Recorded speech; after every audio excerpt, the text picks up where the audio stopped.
అందరికీ నమస్కారం. ఈరోజు ఐవైఆర్ టాక్స్లో పార్లమెంట్లో బడ్జెట్పై చర్చ సందర్భంగా రాహుల్ గాంధీ గారి ప్రసంగాన్ని గురించి చర్చిద్దాం.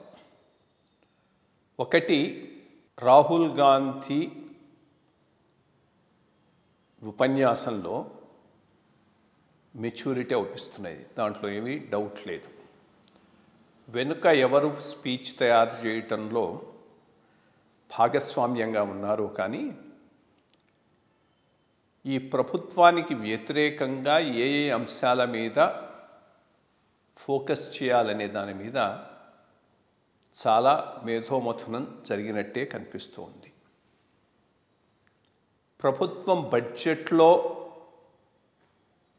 పెట్టిన అలొకేషన్స్లో కొంత తమకు అనుకూలంగా లేదని ఫీల్ అవుతున్న సెక్షన్సు, దానివల్ల మేము కొంత నష్టపోయామని భావిస్తూ ఉన్న సెక్షన్సు, వాటిని హైలైట్ చేశాడు.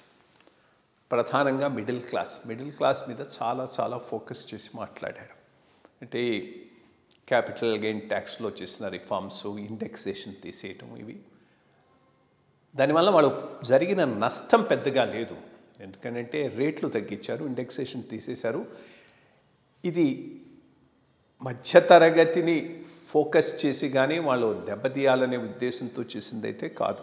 రేషనలైజేషన్ ఆఫ్ ట్యాక్సెస్లో భాగంగా అసెట్ క్లాసెస్ మధ్య డిఫరెన్సెస్ ఉండకూడదనే బ్రాడర్ కాన్సెప్ట్లో జరిగినటువంటిది. దీనివల్ల పెద్ద వాళ్ళు నష్టపోయేదేమి ఉండదు.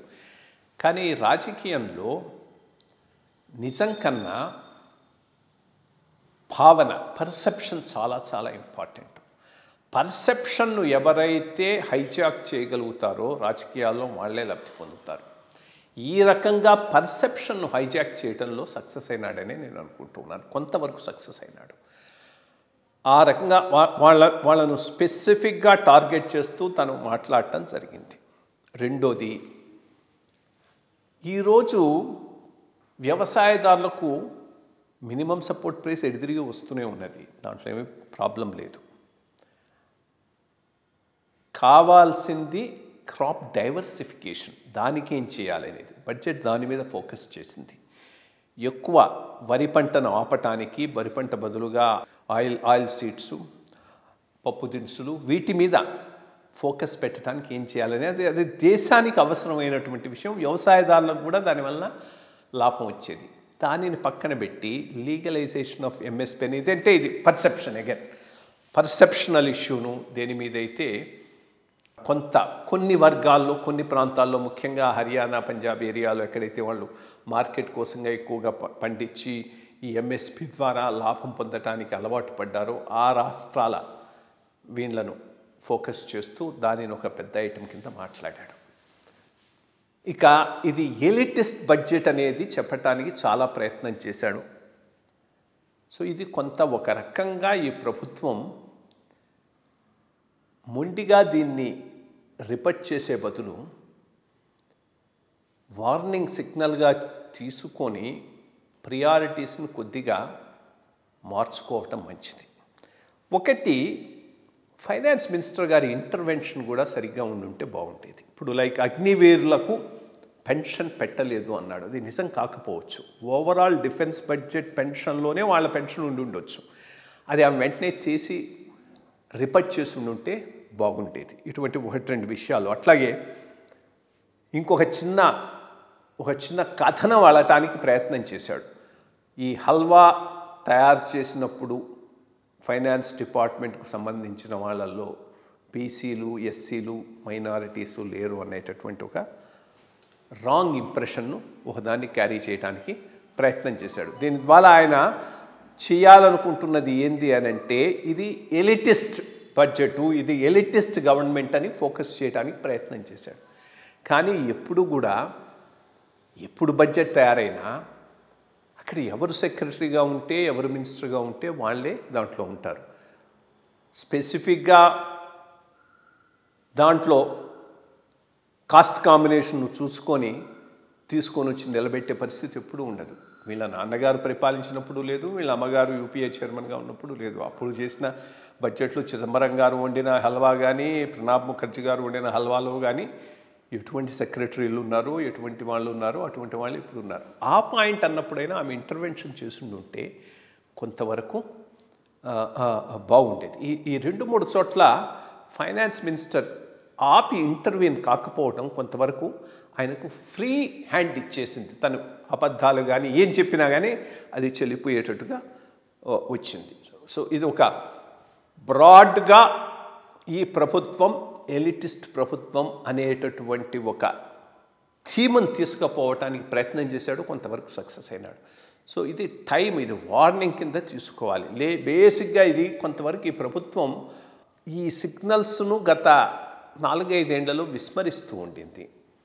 ఇక విస్మరించడానికి అవకాశం లేదు. బికాస్ 10 ఏళ్ళు పాలనలో ఉన్నారు. 5 ఏళ్ల తర్వాత మళ్ళా వీళ్ళు ప్రజల్లోకి పోయేటప్పుడు ఒక డెఫినిటివ్ అజెండా దేశం కోసంగా ఫ్యూచర్ యాక్షన్ ప్లాన్తో పోకపోతే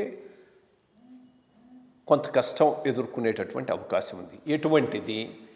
వందే భారత్ మీద చెయ్యి పబ్లిసైజ్ చేసుకోవటంలో ఫోకస్ తగ్గించు. ప్యాసింజర్ ట్రైన్లకు ఎమ్యూనిటీస్ని పెంచాలి, అది ఫోకస్ చేసి ఎక్కువగా చెప్పుకోవాలి. లేకపోతే ఈ theme elitist versus common man, ధనవంతులు వర్సెస్ బీదవాళ్ళు అనేటటువంటిది ఈ థీమును ఇంకా గట్టిగా కాంగ్రెస్ అపోజిషన్స్ ప్రజల్లోకి తీసుకుపోయే ప్రమాదం ఉన్నది. అది ప్రభుత్వానికి నష్టం కలిగిస్తుంది. టైం ఫర్ కరెక్షన్ చేసుకొని చెయ్యొచ్చు. National highways, railways, Vande Bharat, airports. But publicise చేసుకునేటప్పుడు ఎంజీఎన్ఆర్ఏలో ఏం చేశారు, క్యాష్ సబ్సిడీలు ఏమి ఇచ్చారు పూర్కు, విద్య, వైద్యం, ఆరోగ్యం వీటిల్లో ఏమి చేశాము, ఇటువంటి కామన్ మ్యాన్కు చేసేవి చాలా ఉన్నాయి. బడ్జెట్లో చాలా ప్రొవిజన్స్ ఉన్నాయి, కానీ ఫోకస్ వేటి మీద ఇస్తారనేది.